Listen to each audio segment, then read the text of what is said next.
গৰমৰ বন্ধত এইবাৰ আমি উৰিষ্যা ভ্ৰমণ কৰিবলৈ গৈছিলোঁ।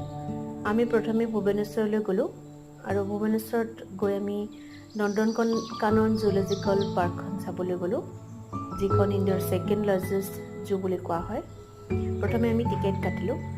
এই জুখন যথেষ্ট ডাঙৰ আৰু ইয়াত বিভিন্ন ধৰণৰ সুবিধাও আছে। আমি জীপ চাফাৰীকে ল'ম বুলি ভাবিলোঁ, যিহেতু যথেষ্ট ডাঙৰ, খোজকাঢ়ি যাবৰ বাবে অলপ অসুবিধা হয়। সেইকাৰণে আমি জীপতে গ'লোঁ, গৈ তাত থকা বিভিন্ন ধৰণৰ জীৱ জন্তুবোৰ চালোঁ। এই জুখন হোৱাইট টাইগাৰৰ কাৰণে বিখ্যাত। সোণালী বান্দৰ সেয়াও চালোঁ, হোৱাইট টাইগাৰ চালোঁ। জীৱ জন্তুবোৰ চাই থাকিবলৈ মন যায়। ইমান যে মৰম লগা, আহিবলৈ মন নাযায়। আৰু আমাৰ ইহঁত দুজনী বহুত বেছি ভাল পায় এইবোৰ চাই, সেয়ে আমিও চালোঁ।